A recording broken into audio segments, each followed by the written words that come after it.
Welcome to the next wave, brought to you by the Pacific Asian Center for Entrepreneurship. I'm Tim, one of your hosts. And I'm one of your revolving co-hosts, Chester. We're here to dive in the journey of emerging entrepreneurs, community leaders, and industry professionals, all of whom are making significant contributions to the local community here in Hawaii. And so each episode, we aim to inspire, educate, and connect you with insights from industry leaders and rising stars of entrepreneurship. So grab your phones, coffee, boba tea, or whatever you drink, and join us as we ride this next wave of innovation and opportunity. Today, we are joined by Susan Yamada, the chair of PACE Board of Directors and PBN's 2025 Women Who Mean Business Career Achievement honoree. But just to start off, the first few questions are going to be more on the fun side. Of course, today we have Susan Yamada, executive director at PACE. Used to be. Oh. Retired. Yay. So now I'm the chair of the board. Oh, well, I still look at you as our fearless leader. That's Sandra. I see. Her too, definitely. But so we're excited to have you here, of course. Before we get into all of the amazing things that you've done, let's start with something fun. For one, Chocolate. Yeah. Oh, spirit animal chocolate. Well, favorite food is chocolate. No. Go ahead. Wait, is your favorite food chocolate? Pretty much it's right up there. Mm. Yeah, with nuts.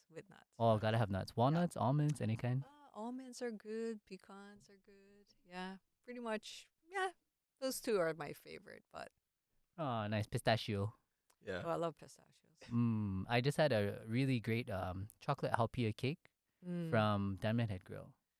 Yeah. Ooh. So they had the regular cake. You know what? super That's like fluffy. eating a candy bar when you eat that. Yeah. Yeah. It's like candy. It's not pie. Oh, it's so good. I try to limit myself. Yeah, But, you know. tell me about it. Exactly.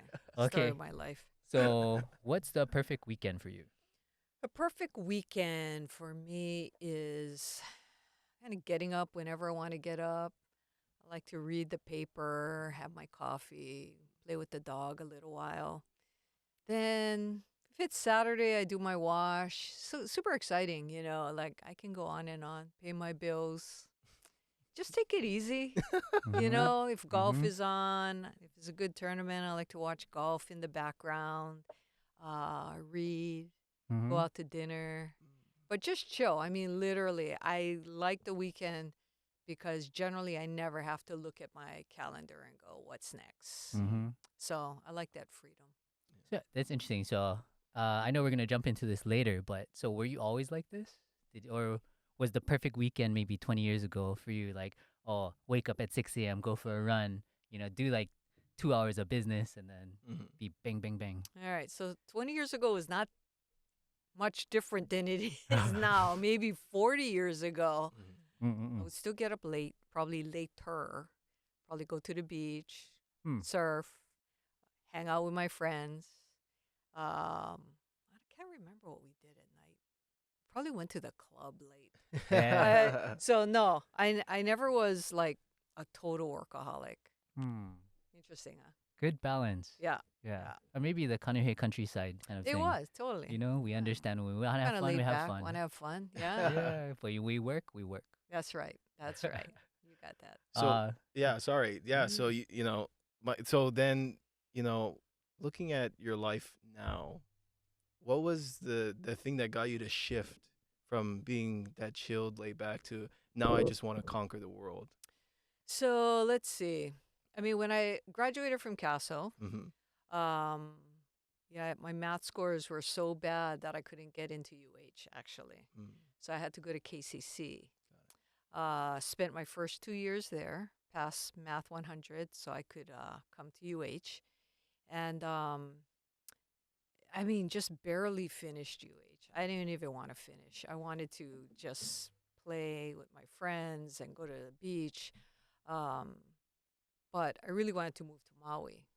So my parents bribed me into a deal where if I finish UH and graduated, they would help pay for my move to Maui.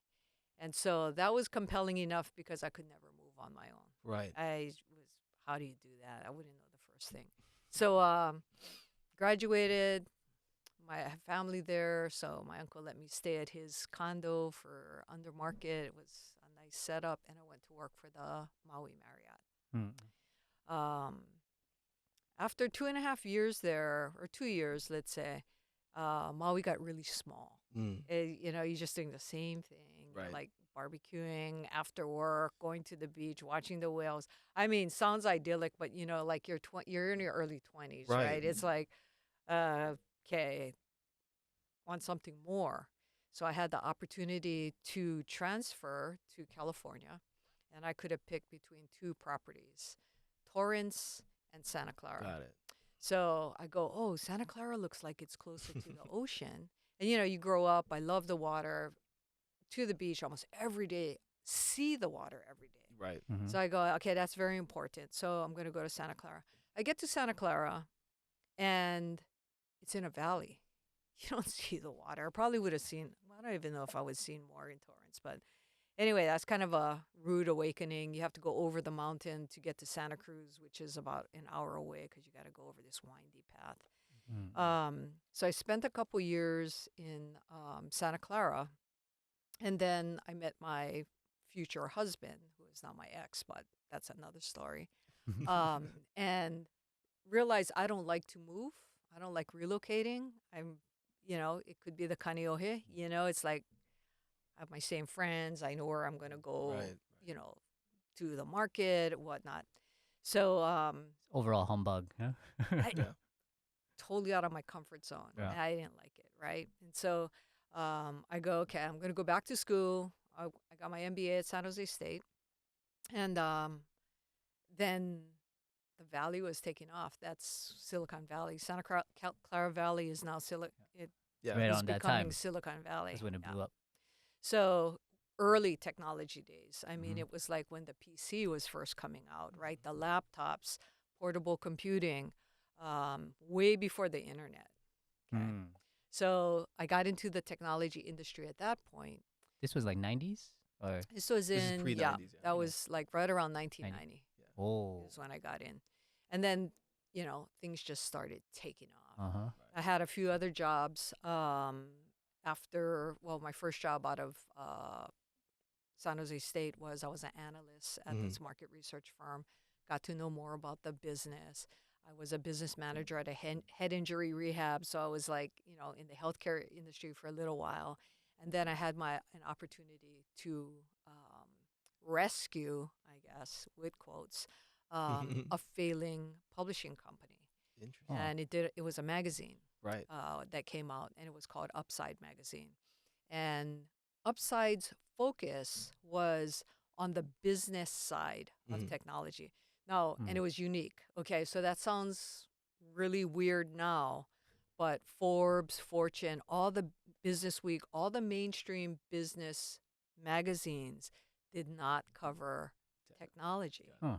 from a business standpoint. They might cover it from a geek standpoint, Very right? technical. Yeah, technical, but not business. So we had a niche where I was able to turn that around.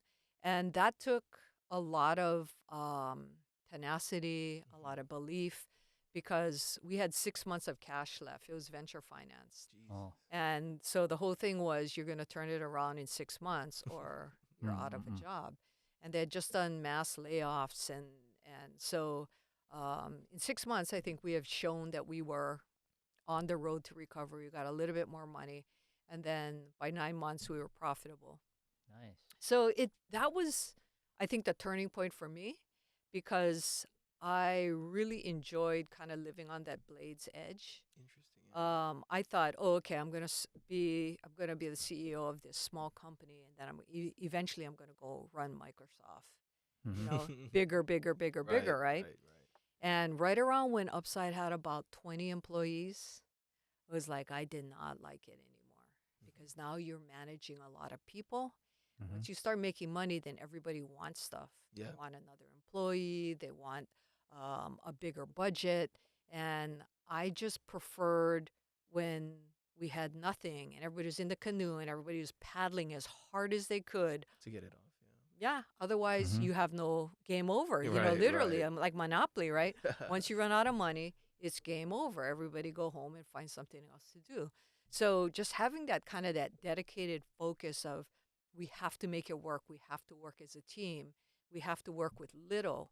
Um, Oddly enough, I really enjoyed that. So that's where kind of that whole work ethic, um, just being able to make a plan and make a difference, Mm-hmm. was kind of cool. And it's interesting because you got your bachelor's in business administration At travel industry and travel industry management, management, Right. and then the master's was in finance, finance. And just from that, you're able to go through all these different positions. Was it analyst, and then it was marketing or head injury rehab, business yeah. manager. Yeah, I mean, it's, the one thing that I've learned is that when you hop around from industry to industry, you pick up stuff from these, disparate industries. And you take all this with you to your new job, and it gives you a different perspective on how you solve problems. Hmm. Sure. So if I was Mhm. just in the hotel business, um, you just have such a narrower perspective on management, right? Mhm. And when you work for the Marriott, it's a very well-run machine. Mhm. The employee doesn't think that much, quite frankly. There's what they call standard operating procedures, and Mhm. your job is to follow those procedures. Um, there's not a lot left for the employee other than to be very hospitable. Mhm. Mhm. But I tell you, the best thing about that and how I use that at Upside is I took the Marriott handbook, I edited it, and that became the Upside handbook. Mhm. And why is that important? Because everybody now is on the same page. Mhm. Here's how much vacation you have, here's the days you have off. It's all set already. So you never have to waste time addressing that when, oh, we got admissions day off last year. Are we going to get admissions day off this year? And last year we had 5 people and now we have 20. And it's like, oh, I can't afford to have all 20 of you off. So you really have to be thoughtful. I find if you can be thoughtful early, you can prevent a lot of confusion later on. Mhm. I definitely understand that. The second restaurant I've ever worked at was Nobu, Mhm. Mm. and I mean they had a huge like training session. Is over the course of 2 to 3 months. So their standard operating procedures was Yep. knowing every ingredient, every dish, knowing all of the dishes, knowing all the different positions, closing and opening. And then when I left Nobu, I worked at maybe 7 or 8 other restaurants after that. I was surprised. Like some of them were like, "Oh, just shadow me for 2 days and then you're done." Mhm. And so Exactly. you can really see the difference in how well a company succeeds based off of those simple expectations. Yeah. Yeah. Yeah. And I really like what you said about grinding it out with a team. Um, how do you tell people, like students specifically, I guess, how do you find that in academia for students who maybe don't want to be a CEO or don't want to be these big people, but still want to have that sense of community and drive? How do you find that in academia? So it's interesting what you say about, they don't want to be the CEO or whatever. I never wanted to be a CEO. Mhm. You don't know where your journey is going to take you. Mhm. And what I would say about, the university is it's your opportunity to see what your passion is. So do as much as you can. Join clubs. If something's interesting, sign up for it. If there's a speaker, go listen to it. Um, it's it's really a once in a lifetime opportunity where you have all this access and people willing to give because you're a university student. Once you graduate, those sorts of opportunities really diminish fast. Um, and you could sit down with a lawyer for Mhm. a half hour. If you're outside, you're paying for that Right. half Mhm. hour. So An arm and a leg. Yeah. exactly. So use, the opportunities that you have to discover what you're passionate about. And that passion is going to change over time. That's the thing that I think a lot of students aren't aware of. Yeah. It's like, well, I don't know what I'm going to do. I'm going to be a failure in life. No, go work for 6 or 7 restaurants. Learn as much as you can because that's your skill set that you're going to bring. What did I know in travel industry that now I can take to publishing? Mhm. There's a lot actually because it's a management position, Right. right? So, I tell students, don't worry about your first job and freak out about, oh, I don't know if I want to do this and, maybe I should wait. It's what does a job entail? What you're going to be learning, and can you use those skills? Do you feel those skills are necessary for you, in Right. later years? Because you're going to build your skill set, and that's something you're always going to take with you. Interesting. Yeah, because for I've made a lot of friends that have that similar problem, or just also don't know where to start. I think that's kind of the other thing too, right? So, but that's really good. I think to note that. And I heard you say, talking about, you didn't want to be a CEO. Then why did you become one? Yeah. And then you said you love living on the knife's edge. Right. So I found it interesting, transition in that mindset. Right. Um, I think a big part is, living on the knife's edge, and you learn as each job goes by. You begin to learn more and more. Um, and for me anyway, it just became like, what's the next challenge? What's the next challenge? I'm competitive. I played a lot of sports when I was younger, just like on the street kind of thing. I mean, always with the boys, and Mm-hmm. you know, it's like, okay, you want to play like that? Yeah, Okay, yeah, yeah. okay, Okay, give me bet. that Let's go. ball. Yeah, Yeah, yeah, yeah, yeah. yeah, exactly. Let's go. Um, and so, I'm always looking for something more, and you can get into a job and learn what you have to learn, and there's nothing that says you got to stay there for 10 years, right? Your employer also has an opportunity to keep you engaged Mhm. and keep you learning. And if they can't fulfill that part, then you go and you find another job. And typically when you go find another job and you're good at what you did and you can get good recommendations, you'll get paid more and you'll have more responsibility. So that's a faster way to go up the chain than going, okay, I'm going to work here. I'm going to get my 3% raise a year. It's hard to get ahead, right? Sure. So a lot of times you got to move. Mhm. You got to trust in your skill set. You got to look.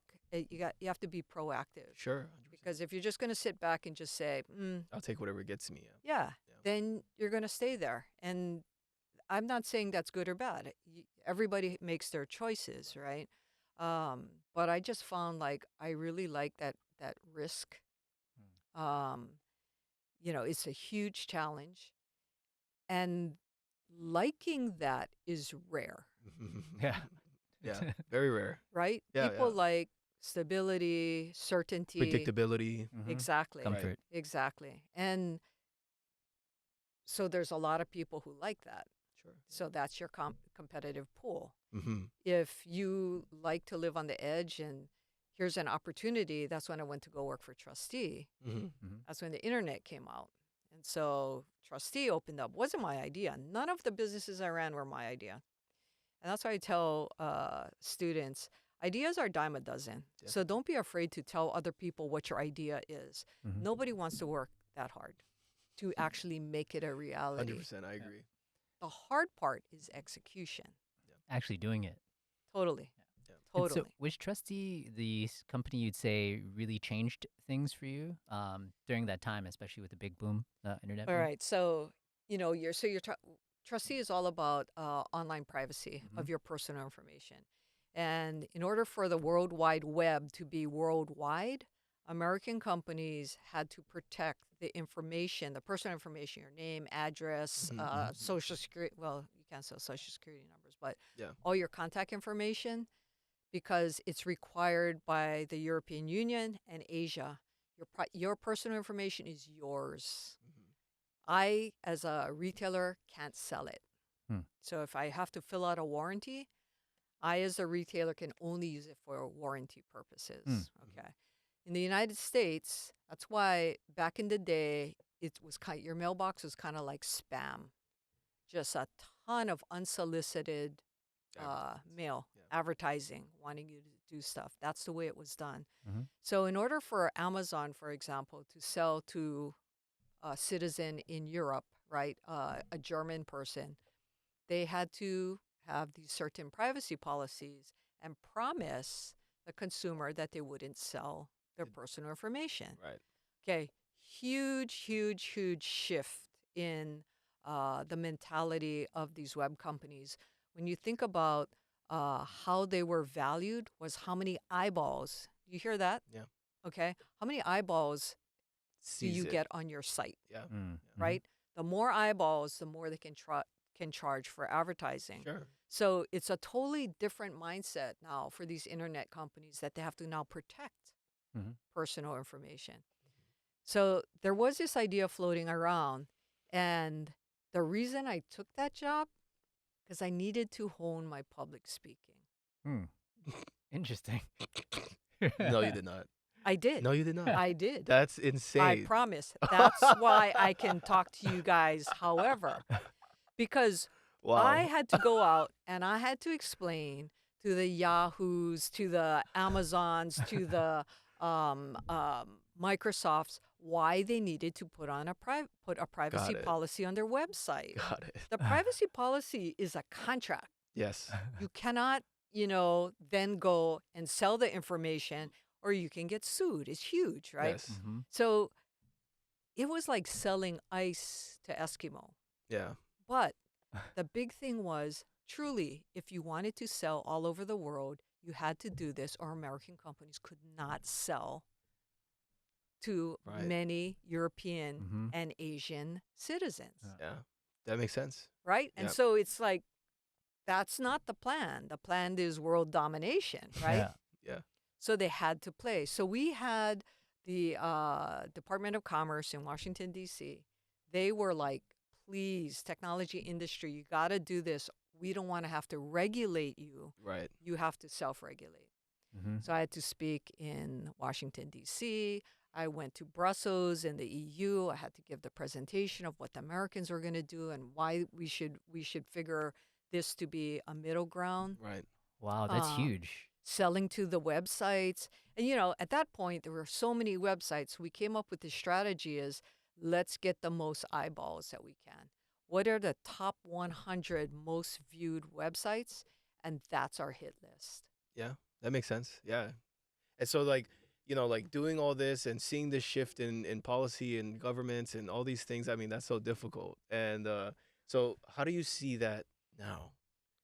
Nowadays, it's a lot different than it was 40 years ago. And, next year is going to be even more different. So what are we looking at now? It's super interesting because technology is changing so quickly, right? Right. And, you just look at the retail landscape, let's say, and then you have Amazon. Now, Amazon is here. You see all the Amazon trucks here, right? Right. What you don't see anymore is like, it's like the little neighborhood stores, like let's say sporting goods store. It used to be just like a small sporting goods store.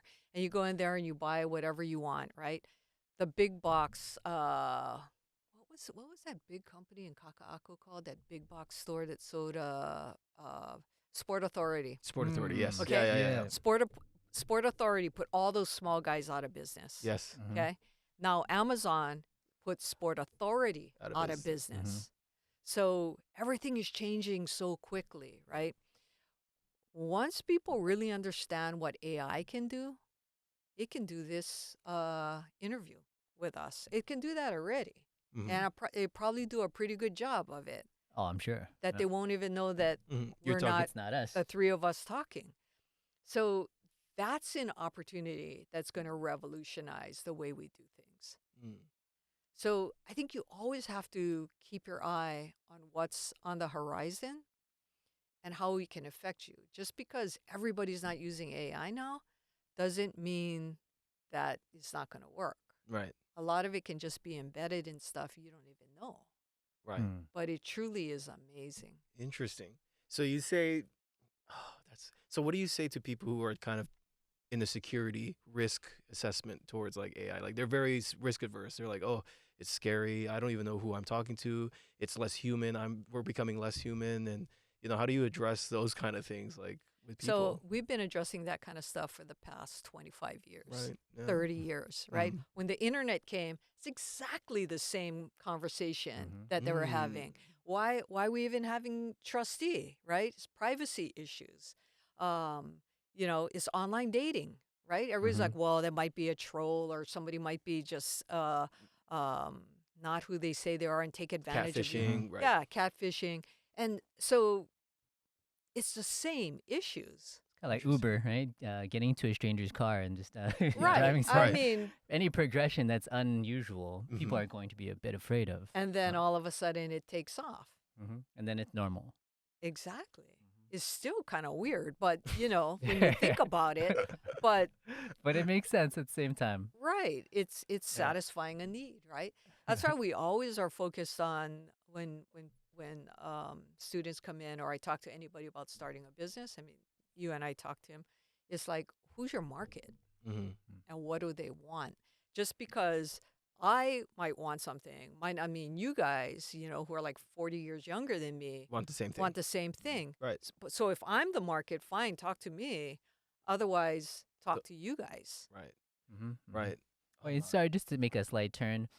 You were just named PBN's 2025 Women Who Mean Business Career Achievement honoree. Congratulations. Thank you. Thank you. Yeah, That was which last night. Yeah. Yay. Yay! Yay. Which I mean, I can only imagine must have been quite a challenge. Especially back in the 1980s, 1990s, being an entrepreneur or just being a businesswoman in Silicon Valley.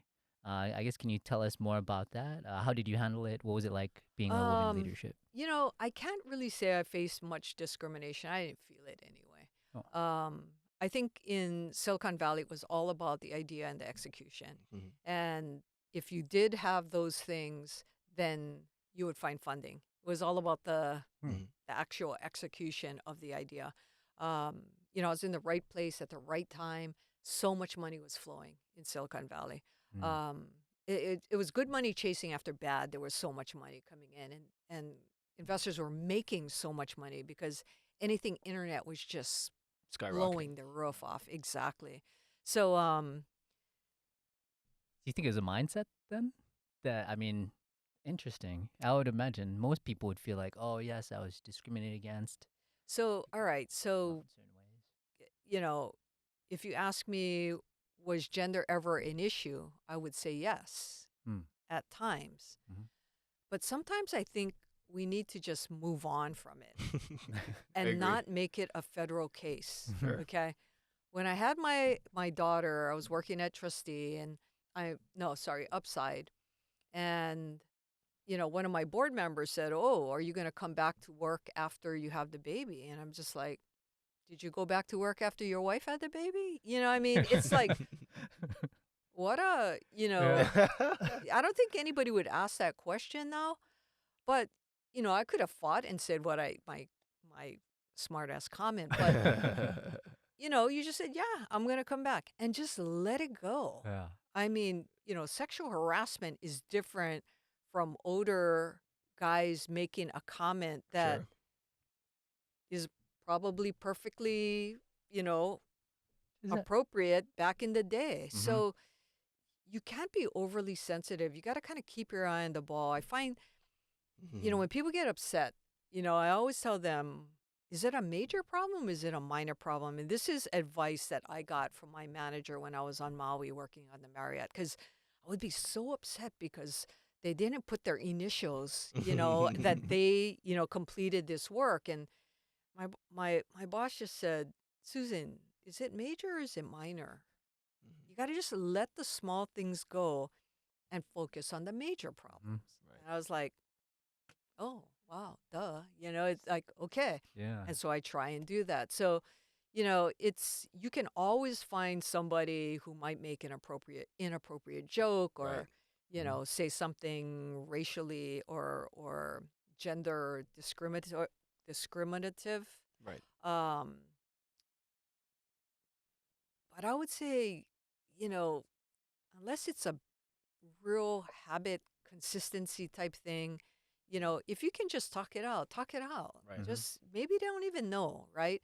But I think sometimes we're too easily pressing the panic button. Yeah, which I feel like 9 times out of 10, people kind of just talk and they say things they don't realize they're saying. So I can definitely understand that. And Yeah. good communication is always Yeah. valuable. So is that what you would say or tell, I guess, young women who are looking to be in leadership roles? Or is there any other particular type of advice for them that you'd like to give to them? You know what? It's a different time, right? Today is a different time than the 1990s. Uh, there is more training. People should be more aware. Mm. Um, but you got to pick your fights. Yeah. You really have to pick your fights. Yeah. And only you know what fights you're going to pick. But I agree. just make sure you're picking the right fights. Mm. Yeah. Don't pick all the fights. Yeah. Hmm. Well said. Sorry, just to backpedal a little bit. As far as the career achievement that you received last night, Mhm. what does this recognition mean to you? So, because it came from Pacific Business News and they cover, Hawaii, I think it kind of signified, or it focused on, pretty much my pay stays, really. Mm. So that would be 2008 to today. Right. Um, when I came back home, because I was in Silicon Valley for 17 years, and then I moved back with my family in 2001. Um, at that point, I was pretty much retired. It, the whole dot-com boom, I did well there. And so it's time to come back, but I was too young to retire. So when this director job came up at Pace, and, Dean Rowley talked to me about coming back, I just found that, Hawaii didn't go through any dot-com boom. So it never went through a dot-com bust. Yeah. So there are all these entrepreneurs who had ideas that still weren't executed or tried or even got out of the starting gate. So I thought, well, everything that I learned, see, it's going back to what's your skill set now? What did you learn? I wanted to be able to share, because there was a lack of kind of that experience in doing startups and actually executing on them. So I thought it was like perfect for me. And so, I joined Pace, and there's so much to do. It was to build the program, and then the Rise opportunity came along, right when I was going to retire again. And it was just an opportunity too good to pass up. So I decided to do kind of one last thing. Sure. And, this is my mic drop moment. I mean, to have this place where we're sitting and doing this recording, to see it every time I drive up University, not only did it revitalize the Atherton property, but, for the next 40 years, it's thousands of students are going to come through. And we're going to teach them how to think entrepreneurially. Because it's not just about creating businesses, it's about how you lead your life. If you go work for somebody, as we're talking about, AI is changing things. Things are changing so quickly. You want to be part of that change. You want to have input into that change. As you get smarter and more knowledgeable about your job, you're going to be the one that's offering up the solutions. People are not going to be telling you what to do, and they shouldn't really. You guys have a whole different skill set than older people. So, I mean, if you work collaboratively and you kind of figure out how you take the next step forward, I think that's what I was kind of recognized for. And it's not just what I did from 2008 to now. I think it's the projection of what I'm going to do into 2028, when I'm in the old folks' home. So a legacy. Yeah. You're leaving Totally. behind, right? Yeah, that's a good word. Yeah. And so, that being said too, what is your vision of what Hawaii will be as far as an economy in the future? What does that look like to you? So the big vision, Right. right, of Rise was that we're going to have 374 students who are dorming here, as well as all the students who are not, who are interested in innovation and entrepreneurship. The biggest problem that I found when we're located up in Shidler is that people thought it was only for Shidler students. And so we had a predominance of business school students and not enough of art, science, and engineering.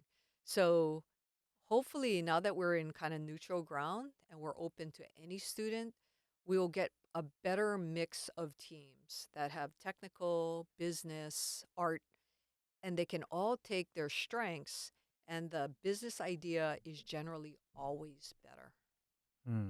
It's like 4 engineers can have a great idea, but they don't know how to take it to market. Yeah. Mm-hmm. 4 business students can do better dog food. It's like it's just an incremental change, and so I'm not sure there's a market there, right? It's like dog food so competitive already. It's like you got to make a quantum leap. Like you're gonna get Lassie in order to break through in that market, right? So that's the big idea. I want to be able to bring in students from around the world Mm. to mix with students here, who have decided to come to UH and be able to um, just talk and share ideas so that, people like you who are local and who are here and for whatever reason still have this perspective from people internationally who might have a different perspective on things. And I think only ships can rise from there. I'd like, when you look at energy or tropical ag or ocean and earth science and all the research that's being done, how can we begin to commercialize that? How can we take the best ideas and begin to be an incubator for those kinds of ideas? I don't think Hawaii can become a production manufacturing Yeah. environment, Yeah. but we can be an incubator. We can be an idea generator that then if we need to go manufacture in China or on the continent, then go do it. But you're still going to leave people who have been through the process or their engineering division is going to be here and they'll continue to drive innovation, change, and it becomes more viral. That's the big picture. Damn. Nice. That's well, it's already flourishing. I mean, American Samoa, Kaneohe, we're Yeah, both computer there you science. go. There You you go. know, Exactly. we all Exactly. different fields, and in the maker space, we have art major, bio, microbiome major, a whole bunch of different Yeah. people, Yeah. and they're some of the most creative, interesting people I know. Yeah, 100%. I agree. Yeah. Awesome. Yeah. And so it's just that's kind of so that's your mic true mic drop. That's the fulfillment of the dream, Gotcha. right? And so like any other startup, and I consider this a startup, is you go and you make assumptions, right? Yep. Some of your assumptions are right and some are wrong. Right. So basically, I look at it as a 10-year runway for us to get to what we want to be. And we just continue to pivot, make small changes, big changes, whatever, and try and get closer to, what our goal is. Well, we thank you because we are here because of you and the efforts, everything you've done, as well as Pace, of course. Yeah, I'm more than happy to have you guys be the recipients. Yeah. You guys are awesome. Thank Yeah. you. So we are running a little bit short on time, but there are some questions I definitely want to get, Yeah. brief answer from. Sure. All right, so you've Ask been me easy questions. Okay, easy. Sorry. We'll get easy answers. You've been an investor and mentor for many startups. What makes a startup worth backing? What makes it stand out? So the idea's got to be solid.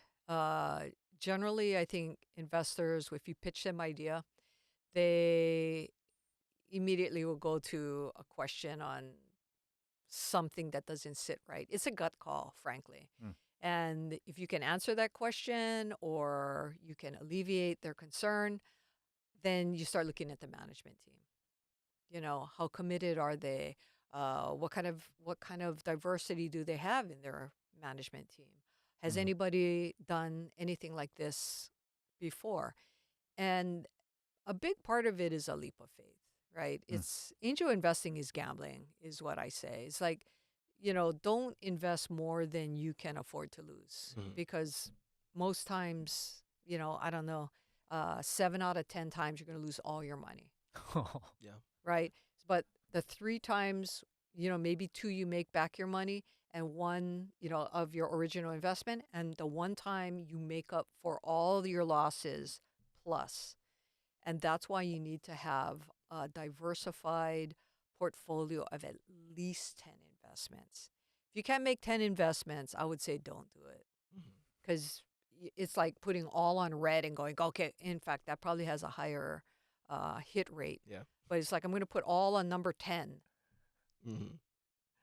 chances are not Not going to gonna. happen. Yeah. Yeah. Okay, so this question kind of overlaps a little bit from what you said, but if a UH student came to you and said, "I want to start a business in Hawaii," what's the first question you'd ask them? What's your business? Yeah. It's pretty straightforward, I guess. Okay. Moving forward, looking back on everything you've accomplished, is there a moment or decision in your career that you're especially proud of? Moving back. Hmm. Yeah. Always wanted to. There was just so much opportunity in Silicon Valley. My dad passed away in 2000, and he's just been waiting for us to move back. I had 2 kids by that point, and wanted my 2 kids to grow up here. So I think that's a goal of a lot of people who live on the mainland. Um, we just have to give them more opportunity to come back. Yeah, it seems like everybody moves away for survival Yeah, reasons, which is unfortunate, but I mean, we're creating a nice base, good foundation, so it doesn't have to happen as much. yeah, agreed. So you've accomplished so much, but still going strong, of course. What's next for you yourself personally? At this point, I don't know, and that's okay. Um, I might wait to see something that rings my bell. Um, at this point, I'm pretty happy where I'm at. It's like I come, I do stuff for you guys at Rise and Pace. I'm on a few boards. I golf. I have lunch with friends. It's just a really nice balance now, and not so much pressure of having to, I don't want to fall off the knife's edge. So it's really nice right now. So I'm really happy where I'm at right now. Hmm. Awesome. You can help us balance on the knife. Yeah. Yeah, exactly. I try. Yeah. And listening to your story, listening to how you speak, and you can tell it's a wealth of experience. And out of all those experiences that you've had, can you is there any time that you ever had regretted? It hasn't been a smooth road. It's not like, oh, I regret that. I just, at this point in my life, I look back at things and go, okay, if I didn't get fired from that job, I wouldn't have got this job. Mm, If I didn't get this job, I wouldn't be where I am at today. So I'm a big believer of everything happens for a reason. You can decide whether you're going to be a victim or you're going to pick yourself up. And my thing is, I was like, okay, you want to play like that? wow. Wow. So you had a lot of tough skin then, kind of growing up. Well, you got to advocate for yourself. Hmm. You've got to be tough. If you're not tough, any little bump in the road is going to throw you off the track, and it can't be. There's a lot of bumps in your road, right? Hmm. Things just don't go as you think it's going to go all Yeah. the time. Almost never Yeah. is it going to go the way you think it's going to go. That's That's the pivot. That's right. the beauty of the pivot. You don't have to be right.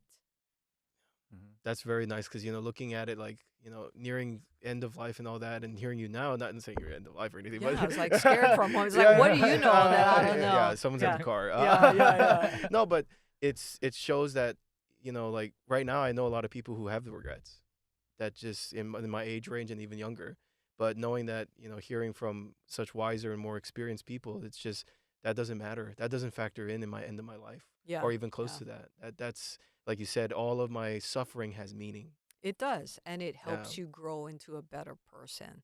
Do I regret not spending more time with my family, when I was like your age? Yeah, but I have a good relationship, now with my family. So it's not like it's all or nothing, right? There's a time for everything. Right. If you think you're going to regret something at some point, then fix it now. Why wait, right? Wow. All right. So, if you could sum up your experiences as an entrepreneur and leader into one sentence or your philosophy, what would it be? Which is kind of hard. I mean, that's Yeah. kind of a silly Yeah. question. Yeah. Yeah. Maybe not all of it, but the top. Okay, so my feeling is you have to lead with integrity. Mm. If people believe in you, they will follow you. Um, so be fair, listen to what others have to say, recruit people who are smarter than you in certain things, because if you're going to be the one telling everybody what to do, you're not going to make it. So get people who are smart, empower them, get them to work for a team, work in a team. I guess that's my answer.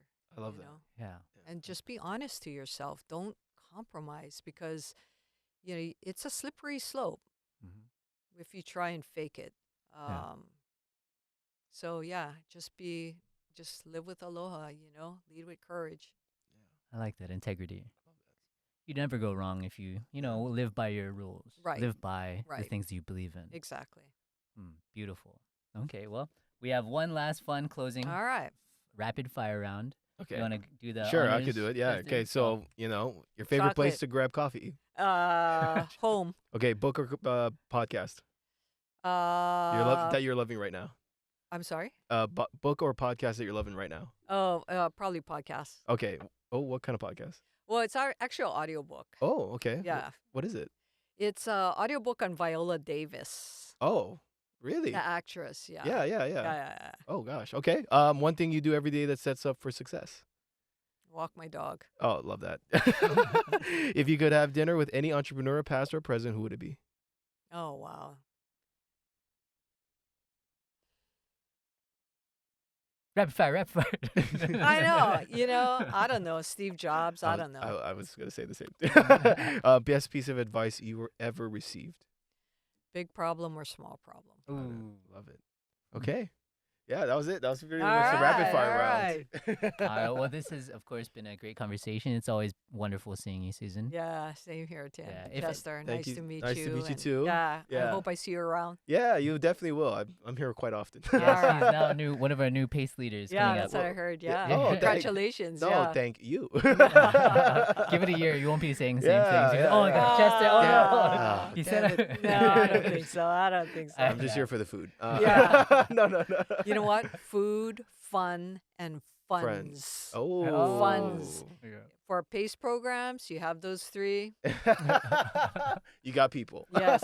Yes. That's fair. We'll That's definitely fair. make sure to have chocolate for you next time we Yeah, come. All definitely. right. All right. With nuts. Don't forget. With nuts, definitely. We'll have All all of them. But if anybody wanted to get in contact with you after watching this, if they want to get more involved, is there some way they can get in contact with you? Yeah, I mean, you can go through PACE. I'm here once a month doing professional in residence. You can sign up for a half-hour session. My email is susan3@hawaii.edu. Drop me a line, or any of the PACE, staff. Mhm. They've got a direct line. Beautiful. Well, and that's a wrap. Well, thank you very much, Susan, for taking your time out of your day. Thanks, Yes. Tim. Thanks, Thank Chester. you. All right. Thanks for Yeah. having me. Don't Appreciate worry. We hope this episode has inspired you to continue on your entrepreneurial journey. Remember, all you need is to take that first step to set your wave into motion. Don't forget to follow us for more inspiring stories and expert advice. Thanks for tuning in. Catch you on future episodes of The Next Wave, where we celebrate the entrepreneurs of today and tomorrow. And as always, keep up the pace.